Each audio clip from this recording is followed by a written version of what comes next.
all of you given. Hello, and my name's Nick. I am on the doctoral course with Julian, as you know, and I earned my stripes in education. So for this session, I'm going to talk to you a little bit about who I am, why I'm doing this, what I've been doing my research, kind of where I'm at, where I'm finding things. So I'm hoping that you'll hold my hand as I go through and explore this, and I hope that you have lots of questions and things you want to throw at me at the end, and it's not too tumbleweedy. So Julian's very kindly sort of set the scene of who I am, and I suppose really the people associate me with two parts, with people and technology, and that really is kind of the root of the research that I've been doing as well. So on one side, I have got quite a few accolades. But on the other side, as you can see, there was me as a little girl. Now, what you might notice is I'm actually there with a Fisher-Price chalkboard pretending to be a teacher. So when I was a little girl, school was my safe space. I used to dream about being a teacher. And I thought that was really, you know, the epitome of what a rock and roll star was to me at the time. Because when I was at home, things were quite difficult and challenging. And if I say it's a safe space, you'll probably understand the background that I had. And so when I actually did become a teacher in the year 2000, I was quite surprised to find that actually schools weren't a safe space. I saw how my colleagues in a staff room would talk about children that were underserved and young people. I also then realised the barriers and obstacles I then faced when I was teaching. And then now, as a parent of 3 children, including 1 SEND, I see it, the barriers and obstacles that we have in education. And what I really wanted to do was kind of flip this notion around. And I wanted to try and work out, firstly, how we can make schools safe. And secondly, how we can kind of surface up those underserved voices in education. And that's really, I suppose, where I came to this doctoral work. I'd started my work in education as an English and then as a media teacher. And that's how I ended up meeting Julian many years ago, as I was a head of department, and I became an examiner because I didn't know what I didn't know. And so I wanted to find a way of better understanding it. And that's one of the things that's happened. And I suppose the curiosity I've had with the research is how do I know this, and how do others get to know these things as well? And so I started right at the beginning, trying to understand what was going on in education and how we can have, I suppose, a sense of belonging, how we can make people feel welcome, make them feel wanted, and actually, in the end, have a sense of belonging. And so that's where I kind of kicked off my research. What's been quite interesting is the way that I wanted to do this has then led to me actually creating an ed tech organisation so I could collect that data. So I've had 2 bits kind of running alongside. Sometimes it's overtaken, and I've had to interrupt my studies for 2 years, and I will talk about the timeline as we go along. But hopefully by the end of this, you see how the 2 things are kind of coming together. So when I started my research, I was trying to understand what was going on in the field, and I just took the topic of diversity and inclusion. Some of it came from my lived experience, wanting to understand the gaps that we had. So at the time, back in sort of about 2018, I was being asked where were the women in technology. And I was working on panels and things after I'd had my twins, and I was quite astounded by the kind of I suppose the unheard voices, the lack of representation that we were getting. And I did actually speak to the DfE back in the day, and they weren't very interested in things like anti-racism and LGBT plus and neurodiversity and things like that. And I realised that I would probably have to move the chairs around myself. And so by jumping into the doctorate was a way that I could start to explore, firstly, what I was trying to question, and then try and work out what solutions. But the first bit was trying to understand what was going on. So if we look at UK state schools, the starting point of that is probably the Equality Act, the 2010 Equality Act. And I found it really interesting trying to understand how we engage with that at a school, at a trust, and at a senior position. And what I realised were a few things. One, that the way that we collect data is normally based on what the DfE are asking us in our organisations. And we've had this kind of historical loop of quite a small pool of data that we ask and we get. And I'll talk to you about that in a little bit. What I also realise is when you look at the intersectional identities when it comes to leadership teams or decision makers and educators, it's quite limited. It's quite a small pool. So we tend to have more privileged people in those positions, which leads sometimes to a narrowness in terms of what they do when they're offering opportunities to others.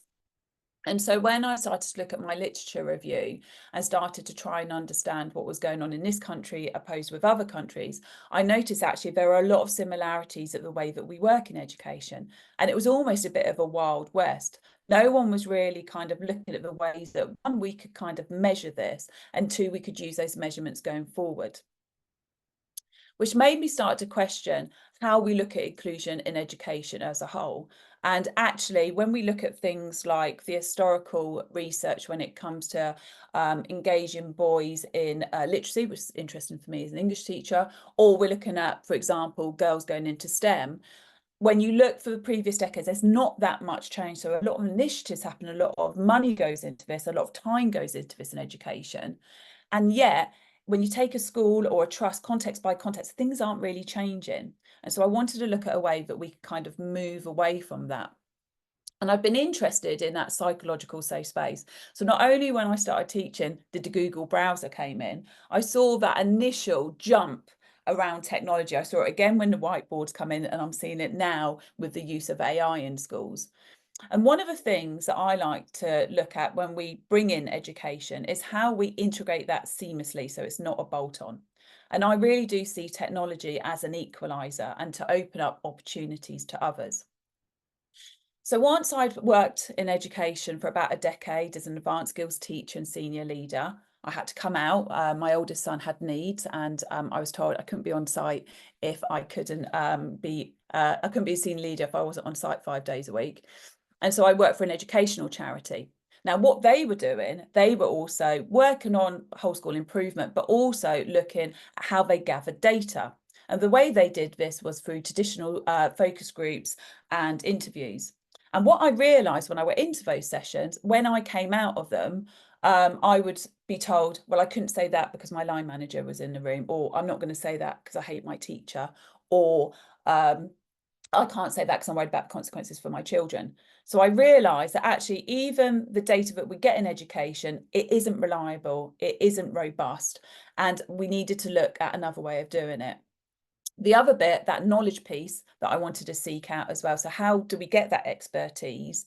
I want to look at how do we get D&I. Now, if you Google or TikTok, D&I consultants in education, you are kind of awash with grassroots groups, and you can't have one person that is a voice for a protected community or characteristic. So what I wanted to do was go and find that expertise. So as part of the work I was doing alongside this, as I was doing a literature of diversity and inclusion, I also needed to go out and speak to those people. Luckily, a lot of people in the space are pretty nice, so they would take the time to talk to me. And so I went out and I spoke to those people that are leading huge organisations nationally and internationally on trying to close these gaps in education. And I kind of housed this within, firstly, the doctorate work that I was doing, but then is in a grassroots group because these people wanted to talk and get to know each other. And so that's where the start of my work with the Global Equality Collective also worked. Now, if we take this back to stance in terms of my studies, we know that this kind of research is messy. And when we start to think about intersectional identities, it gets big very, very quickly. And so I needed to work out ways that were ethically right when we're talking about lived experience, but also a way that I could contain all this knowledge as well. Traditionally, when we look at the Equality Act, we normally look at within one kind of identity or characteristic at a time. So we might look at race and ethnicity or gender or neurodiversity, but we don't tend to do that intersectionally. And that's what I really wanted to do. Now, when you're doing that, as you will know, if you're doing it interviews or focus groups, it's incredibly hard to capture all of that data in one go and also be able to make that information accessible to the people that are trying to look at it. So that was kind of my challenge from the early days. I also needed to look at a kind of a framework. So when we think about diversity and inclusion, the language is changing all of the time. So we've seen where we've had a movement from 2020 for everyone in education talking about diversity and inclusion. We're seeing a very different use of the word inclusion at the moment with a Labour government, which is focused more on the SEND reforms again. We also have different language around social justice, social mobility, belonging as well. Some organisations and leaders are quite fearful of using diversity and inclusion, particularly those where there is maybe an extremity when it comes to religious or cultural understandings, when it comes to LGBT plus, for example. And so you can find that actually the language and the way you present this work can turn some people away, maybe through fear, for a lack of education or understanding themselves, or from a kind of a risk mitigation point of view, that they know these things are coming and they want to really lean in. And because this is based in personal and professional points of view, as I say, it can get messy very, very quickly. So what I also wanted to do with my work was make sure that it was accessible in every way possible. So that inclusion piece really tries to run through my work. Also, my background being an English and media teacher means I really like pretty pictures. I'm apparently now a data scientist, so it's really exciting, but I want to do this in a way that makes sense to me and makes sense to others, that there isn't a kind of hierarchical approach when it comes to the academic side of my work too. And so as I've been working along these lines, talking to people, trying to understand it and creating a data capture, which I'll talk to you about in a moment, I've kind of come to the realization that I've been actually building a framework while I've been doing this. And the language that I'm able to use at the moment is around social capital. I find this language is acceptable to many decision makers, and also it's quite new in education. Social capital gets used a lot when you're thinking about kind of corporation views when it comes to diversity inclusion. We don't really use it that much in education, so I feel it really helped my work. It also helped me think about the participants of the work and the people that I'm trying to capture their voices from. So within the social capital framework, it boils down as kind of three key ideas. The first one is bonding social capital, and this strengthens the connectedness within groups sharing a similar experience or identities, which helps to foster a sense of belonging and community. However, with these things, there are ups and downs with it, and unchecked, this can lead to inward thinking and exclusion, illustrating the flip side of social capital, as seen with things like where on the plus side, we can have emotional support, and individuals in these networks often work well to provide one another with emotional encouragement. It helps increase trust, and it also helps sharing and cultural identity. But the limitations can mean that it means it's difficult for these individuals to connect outside of their close-knit circle. We might even have groupthink when it comes to these things, particularly when we throw in social media into this, and a kind of dependency within that one group, which means they may not then have the growth and resilience that we would like. So bonding social capital plays a significant role in fostering strong community ties and support networks, but it is really important to balance this with a bridging social capital, which connects diverse groups and encourage broader networks of collaboration. The bridging social capital, the second part, promotes relationships across different demographic identities, building inclusivity and intersectional allyship. So moving away from a potential sympathy for others to an empathy. And this is what I'm really keen on, to help diverse groups progress together and help one another to get ahead in a way that they maybe couldn't achieve by themselves. Building social capital involves creating and nurturing relationships that foster trust and cooperation, and emphasize the importance of social networks and norms. And that trust is really important to me, that psychological trust, which often we lack in school, which means not only do our students and our families not feel wanted, but also our staff can. And now at a particular time when we've got recruitment and retention issues, it's just as important for us to think about identity with our staff as it is with our students as well.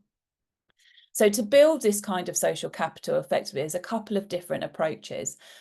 Some of them can be participation in community-based things, others can be networking and trust-building activities.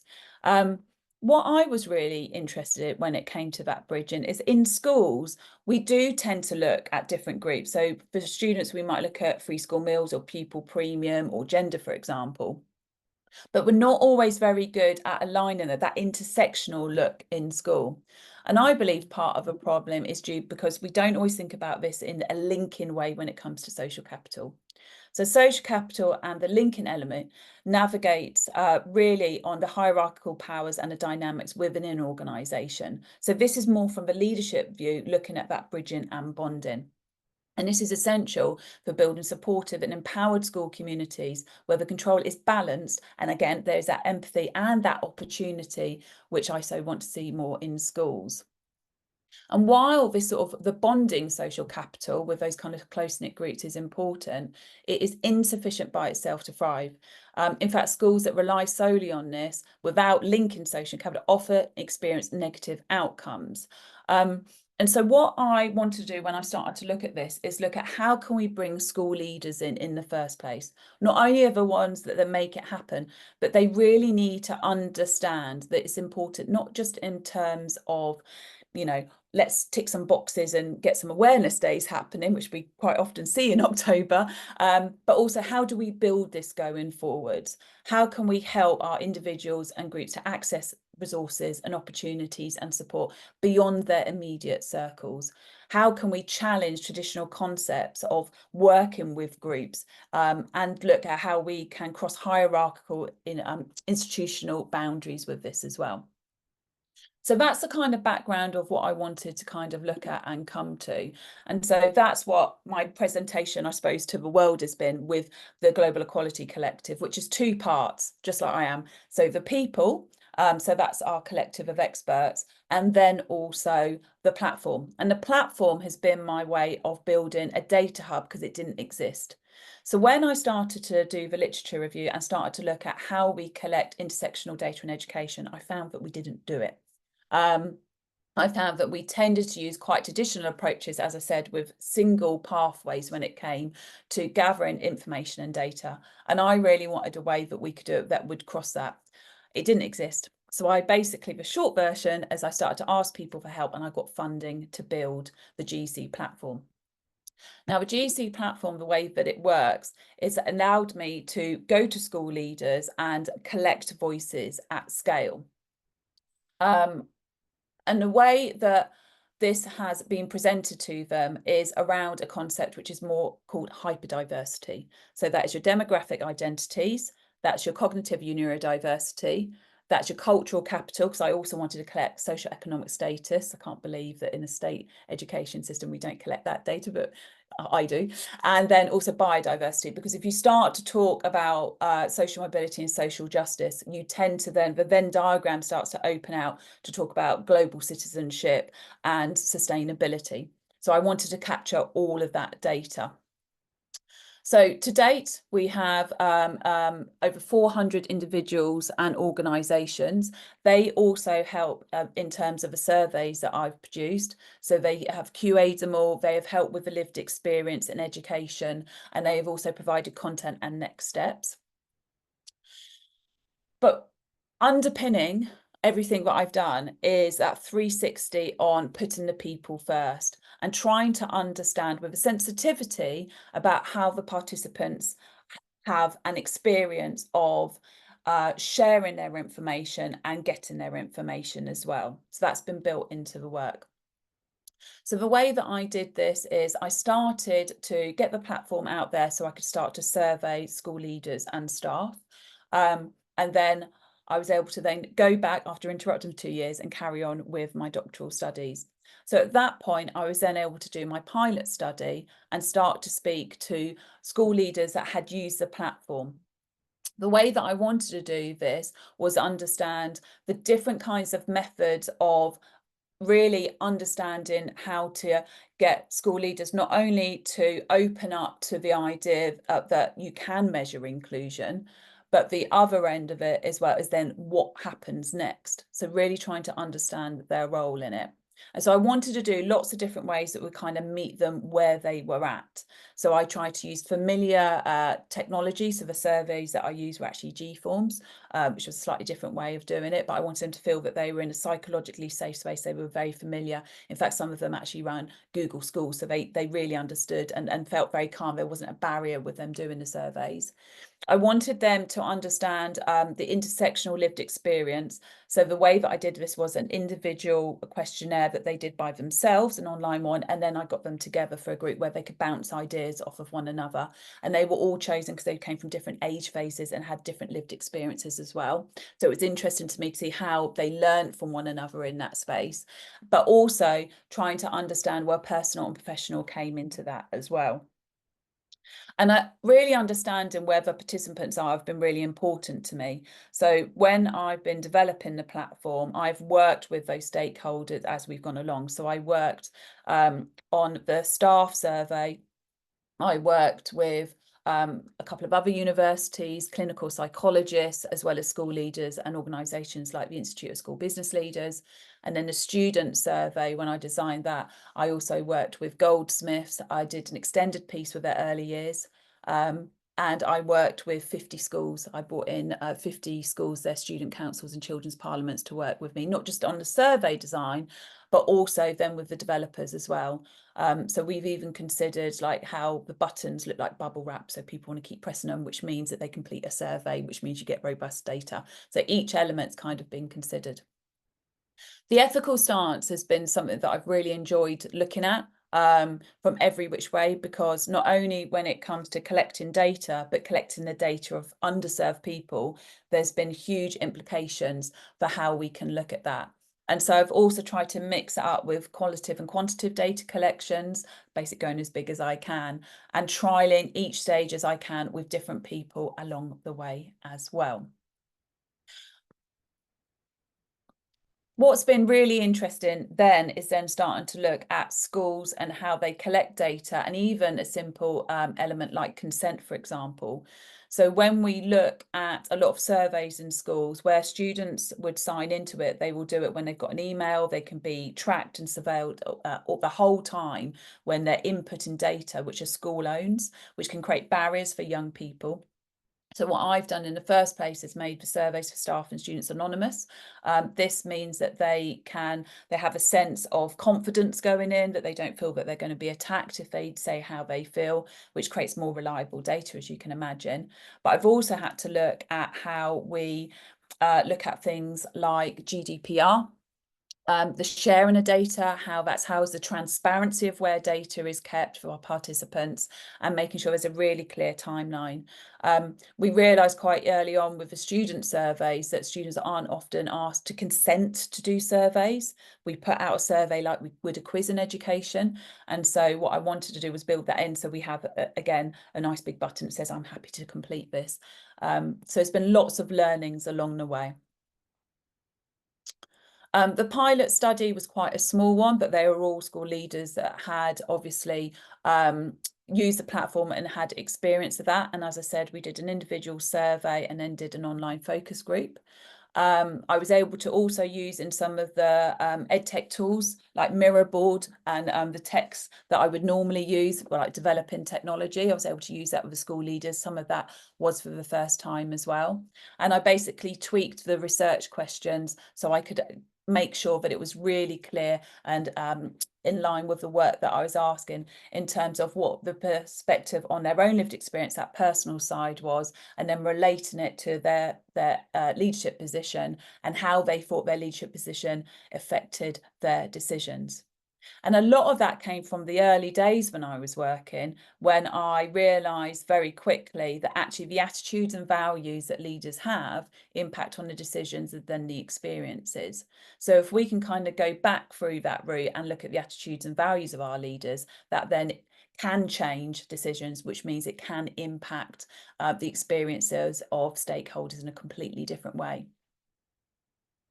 The online focus groups that I did, I tried to look at all of the different ways of making the participant really feel empowered with it and really confident with it. So we did things like reverse brainstorming. And in fact, I actually asked them to come up with questions at the end that we could use, and they answered them themselves as well. And again, the way that I've been able to design this is by putting a participant forward and designing things around them and bringing in diverse voices, means that we can kind of package things together in a way that makes it feel really familiar. They feel really psychologically safe, and then they really do open up and give them their truth, which helps us be able to do something as a result of it. By having a mixed method approach to this as well, meant that the participants from the pilot study could start to think about how they would go back and do more. And that kind of starting of a conversation that people can go and bring in collective action afterwards was something that I wanted to digitalise within the platform. And actually, some of the feedback that we got from the pilot study, I've been able to evolve and take forward as well, which has been really exciting. The things that also came up didn't surprise me. The head teachers had very different issues across the board. A lot of them were around socioeconomics, class that they'd come from, and gender within the pilot group. And they felt that as head teachers as well, issues relating to racism, class, or common within other head teacher community groups as well, which was really interesting. We also had participants who were very open and saying how they felt they didn't feel a sense of belonging, even though they might be seen to be an authority in the space. And we saw a real lack of consistency in terms of that diversity, because everyone's got so many different viewpoints. No one really knew how to kind of bring it together. We realised then, again, the fears that parents have and the implications that have on schools. Many schools feel that they, aren't just the paramedics when it comes to this, but they're the surgeons. And so the next piece of my work is I want to look at parent and carer voice, but we realised that was a real problem for them. And what was really interesting by going sort of flipping things around and making them think about their own bias and then their privileges, which is quite a common way to look at this in terms of EDI, a lot of them felt that they had never experienced their privilege being an issue to them. So obviously the next piece from that is for them to understand where privilege is an issue and where those gaps are in that conversation and what they can do. So some of it really cemented some of the things that I had learned about leaderships with their attitudes and values, and how we need a process of helping them understand where their privilege are, check it, and then work out how they can maybe understand or map out what they don't normally map. Doing the pilot pre the government change, we found that there were a lot of systemic issues that the head teachers felt that they felt actually were across the board at a national level. And they felt there was a lack of leadership awareness and training at scale when it comes to this. Obviously, issues around time, when you speak to any teacher, time is an issue. But it was interesting, the legislation was a real issue, which is what we've seen as well. With illustrations of consultations that have been going on for a long time, etc., from the government at the moment. But things above the waterline of visibility, age, racism and sexism still seem to be a key focus in our schools, with a lack of guidance coming out and a lack of where to go next. So I learned from this a few things. Again, the use of technology, having a range of participants when we go forward. And really, I suppose one of the key things that came out of it was that confidence that we wanted, that I'm trying to kind of look at how we capture. And I wanted this to help with the full study of having a mixed method approach, using familiar data, focusing on the ethics, focusing on that intersectional identity, and maybe bringing in a kind of a tighter focus for me. And so just quickly, because it's a doctorate, so I have to put some sources in there, don't I? So that's where that background comes. And so now what I want to do is kind of flip back into the platform. So this is where I've kind of focused my work. So the platform, the short version, we got it built, got it out there. I've now got the interesting issue. I've got 22,000 people now surveyed that I'm going through. So I'm trying to better understand that. As I said, this has taken quite a long time. I've worked with several universities who have come in and helped me alongside my work, and I've tried to get out there as many experts and get it QA'd as many times as I can. I also did things with the surveys, for example, where I worked with the University of Surrey, we could use Prolific, for example. So I was able to test the surveys with those that aren't from an educational background as well. Because I did a crowdfund to buy it, we are the world's first diversity and inclusion platform. In fact, we're the only ones that are doing it. And when we look back at that social capital framework, that's what we're able to focus on. We're able to help schools really understand what inclusion is. So that nice psychological way that we've been able to visualize the data capture, schools and trusts basically come in. They complete their survey. So there's a leadership one, there is a staff one and a student one, which I can explore a little bit more after this. They then get the results and they are RAG rated. 24 years in education, we still love a bit of RAG rating. We have analysis and insights that are really easy for them. But actually, what next is quite interesting. So we put in coaching or kind of consultancy recommendation based on what the GC circle suggests. So it means that school leaders can start to close those gaps themselves. We also put in badges. There's little cups for where they do a great job. So there's lots of celebration, because actually schools don't know what this looks like when it comes to best practice. We also allow them to put those recommendations to an action plan. So we then are starting to drive like how to do this, and they've got something they can show internally and externally. And then we've got a whole hub around a training, which has got about 30 days worth of CP, which they can share with all their staff to get that ecosystem right. As part of doing this and launching this, and the fantastic success that we've had with it has now given me a new problem in that, as I say, we've got about 22,000 responses, and that's now what I'm starting to look at. So I thought I would share that with you as the way that we're working. So the way that the platform has been designed originally was to surface up all this for a school context or a trust context, so they get this data. Rather than having a big kind of national or international approach, I knew that the schools, they deal with the people that are in the building. And so that's what I wanted to give them the data on. That was the most important thing. I wanted, as a previous school leader, for other school leaders to get that. So they can get it really easily, that kind of breakdown, a very clear visualization of an awful lot of data very, very quickly. It can show them where they're going wrong. It can show them what they need to do next. And it can help guide them through very, very quickly data and analytics and research in a real way that gives that evidence to them, and then they can kind of take the next steps. But what I wanted to do next was kind of work out, well, how do we interrogate this data? How can we kind of take this further? And so where I'm at the moment, we've got all of these different sections, as you can see.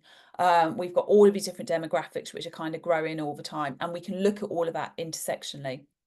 So when I started doing this, I knew where I was kind of coming in around 22, and I knew where we would start to get to. So I'm quite pleased I didn't put loads of money into it at the time. Where we're at the moment, I'm able to use different types of AI, and that's what I'm doing at the moment, exploring what I can use. Now, from the original pilot with the student surveys, we had about 15 schools come on, and we had about 2,500 students. So I was able to pick out bits and pieces to better understand where schools were at. So I focused on the student survey, and we had a question which was, have you got one adult you can talk to? And we found out that 78% of students didn't have one adult they could talk to. So they don't have one adult that they can say what's going on at home. They don't have one adult that they feel that's a champion. And if you don't have that adult, you don't have someone you can talk to or feel say, you're probably not going to want to be in school, or probably not go to school. So that's when it results on, mental health, safety, and being absent. And as we started to kind of move across from individual schools in the UK to kind of globally, and we got bigger and bigger and bigger and bigger, I started to work out that actually we're getting more data than I envisaged. So I think we got to Christmas and we'd surveyed about 18,000 people. So I needed a way of kind of moving it forwards. So I started to investigate where AI was and what we could do to kind of bring into it. I have got some information which I can share, but I've started to look, obviously, at what we are looking at in education, and we're getting information where trusts are putting guides out, groups of trusts are putting guides out, the DfE is looking at how we can use AI, and it's moving very, very quickly. But what I've been interested in is actually how can we use AI to support data? So where we do data collections in schools at the moment, we do two types. We've got mapping data, which is like your attendance, like your big high level stuff. And then we've got satellite data. So that's like your, your English, your maths, etc. What we don't collect is the data that I'm really interested in, that kind of social capital data, which is why will that child not go to an English lesson? Or why does that member of staff want to leave school?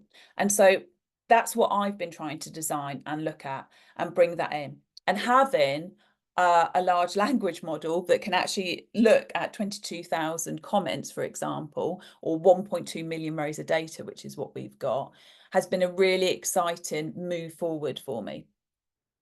And when we just take a little step back, we can see that AI, like all different elements within education, there's a different kind of pickup of it. And when you start to look at it in terms of institutions, we've still got many leaders and decision makers not that interested in using AI. I feel at this moment in time, we are starting to use how AI can be used for staff in terms of workload in those wins. What I'm really interested in is how AI can be used with data and make that firstly reliable data, but also let us really interrogate data in a very new way. When we start to look at how AI is moving, we are seeing it in many different ways in education. And if we start to think about a time frame moving forward, it's very exciting.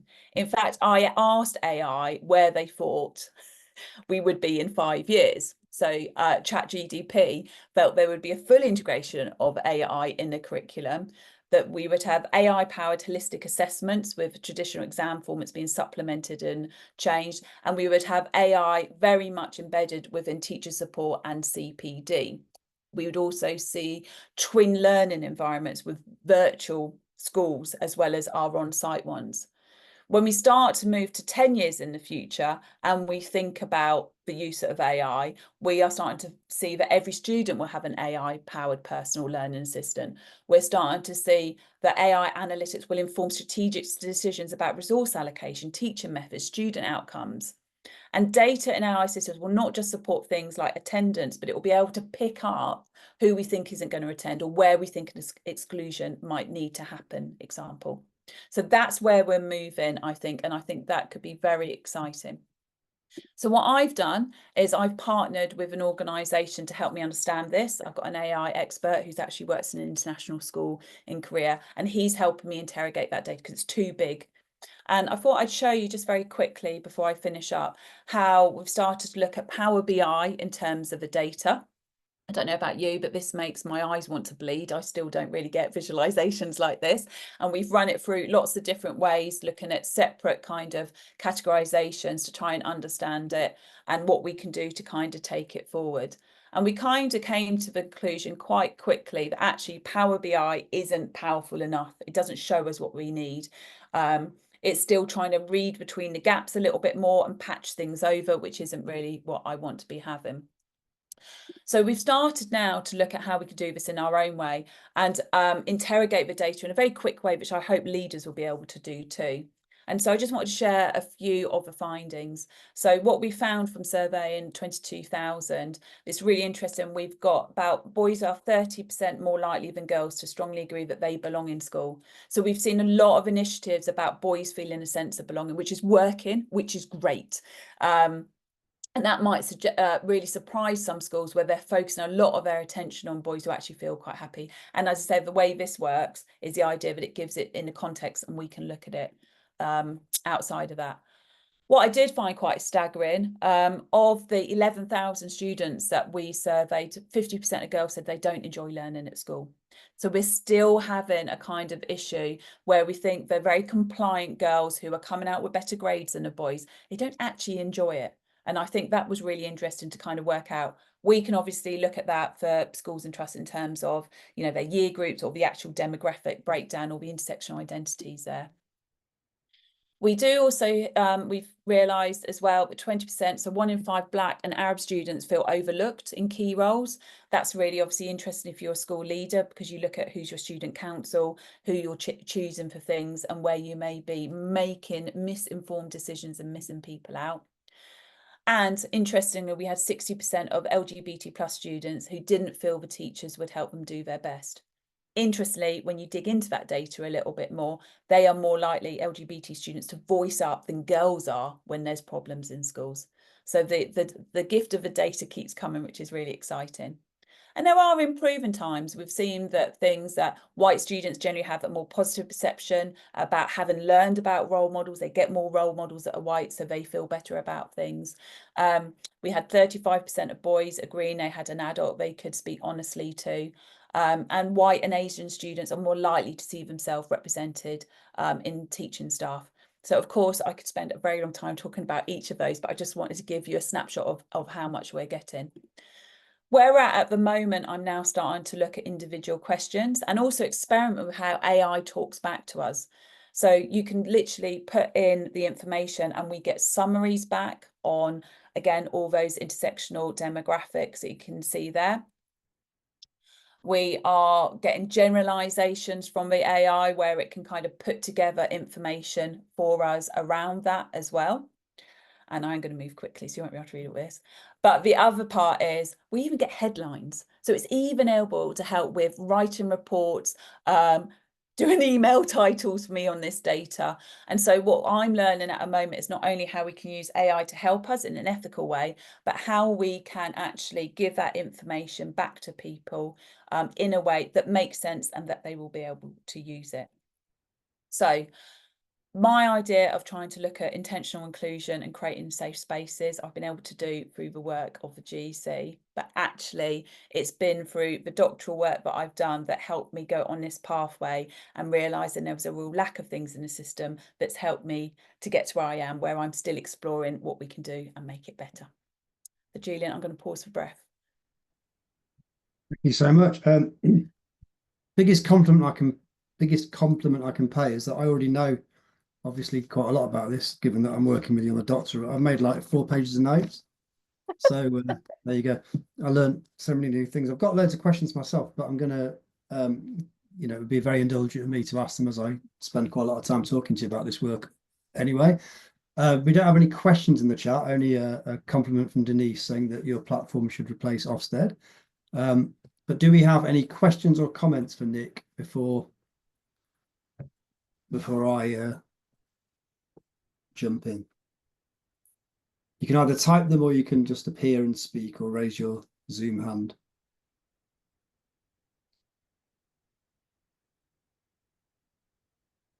There we go. Okay, hang on a second. This is Elsie saying in the research on social issues,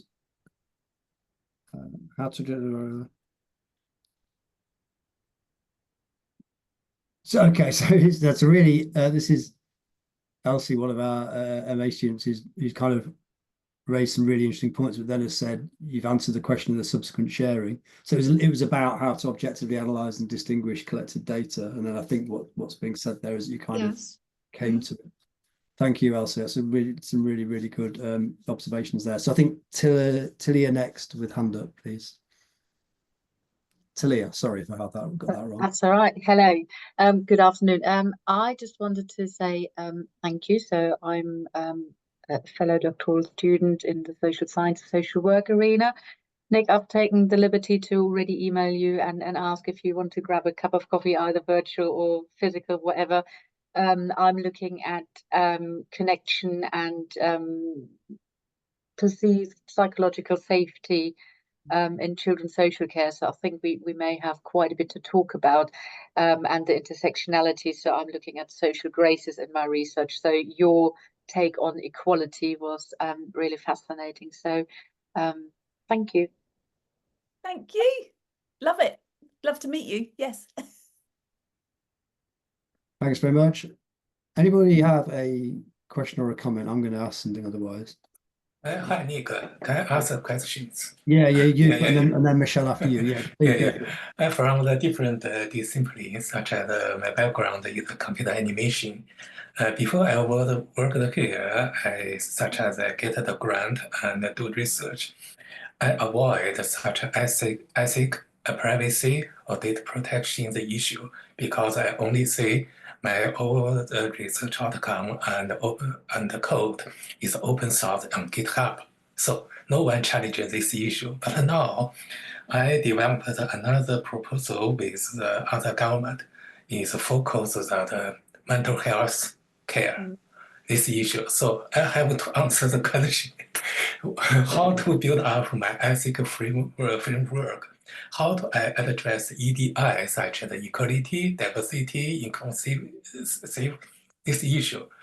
But for this one, I have no any idea how to do it. So I listened, Nick, this is the presentation on it. So I have a question. You focus on the inclusive and diversity issue. How to measure it? I mean that you want to get a lot of the data. So how to get the data? You only based on the questionnaire, or you only do the in-person survey, or you only do other things. This is one issue. Your collection the data method. Another one, when you get the data, maybe this data is not digital. Maybe the text, maybe voice, maybe video, maybe other the issues here. So how for that is a heterogeneous data, how to assess it, how to deal with it, because this is not a digital data. I can use the computer to do it. You get the different different source. So based on this one, they have the different type. How to do the deal with it? This is my question. Yeah. One is the collection method, another how to deal with the heterogeneous state. Okay, I'm trying to determine what the question was out of that. Julian, did you catch that? Yeah, so we had, I think the first question was really kind of about the nature of your data and how you manage to collect it.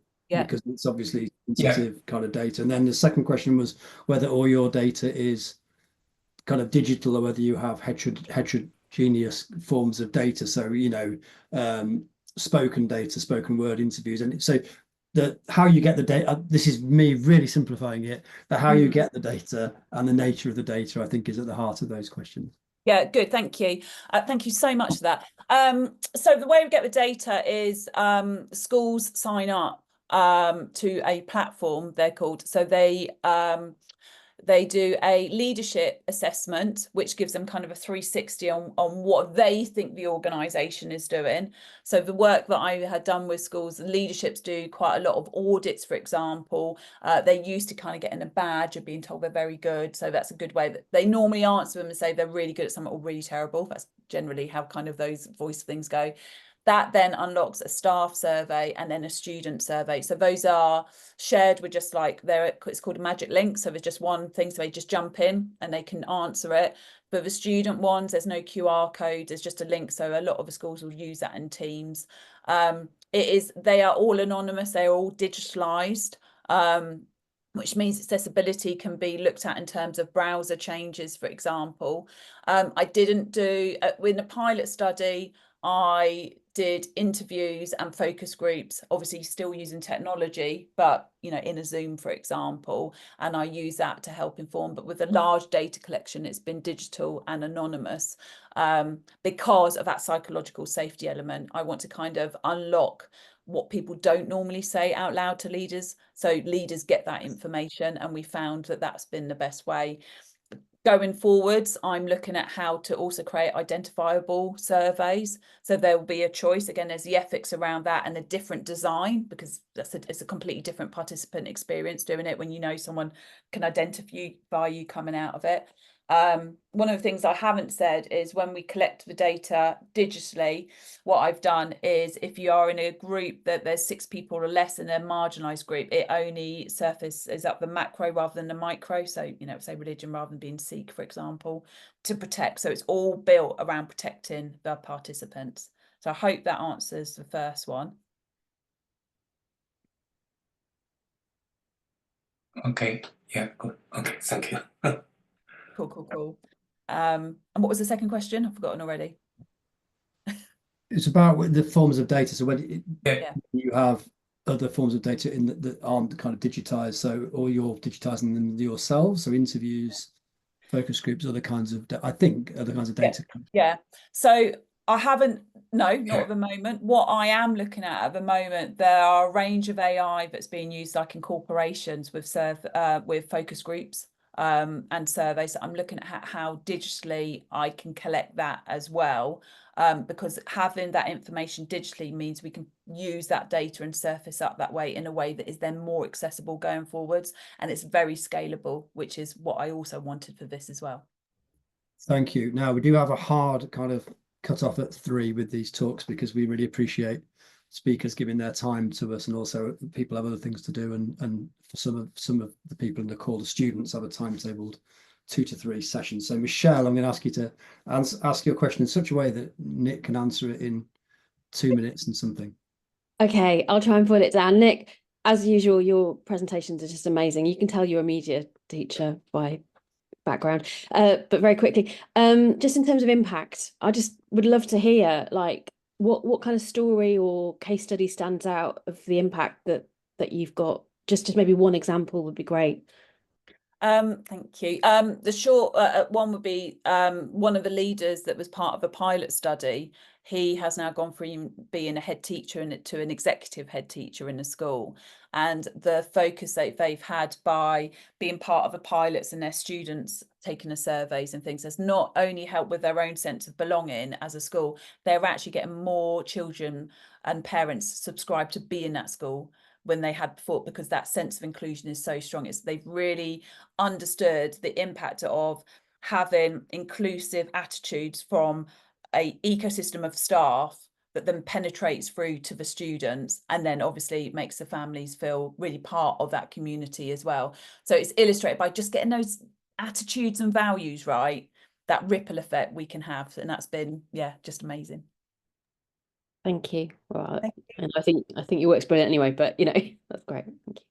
Thanks everybody. I've dropped in the chat the link to the website for GC, so you can follow that up if you're interested. Yeah, I'm not going to take up any more time with a question, but I just think it's something really interesting as well about the kind of values in it, because I think sometimes it's difficult to do policy and have frameworks without values, and not often I think education policy tries to do that, whereas I think you seem to be managing to offer something kind of meaningful and viable for school leaders at the same time as it being completely driven by values, which is, I think, challenging in these times. So, kudos for that. But pointless me explaining that to you, obviously, because you're doing it. But anyway, I was going to ask you a question about it. So thank you so much, everybody, for joining us. I'm going to stop the recording. Next week, we're back at 2 p.m. with another speaker series. The promo for that will go out very soon. I hope you can join us. And just one more time, I'd like to say thanks so much to Nick. And we really appreciate you presenting your work for us today. Thank you. Thanks, Okay. everyone.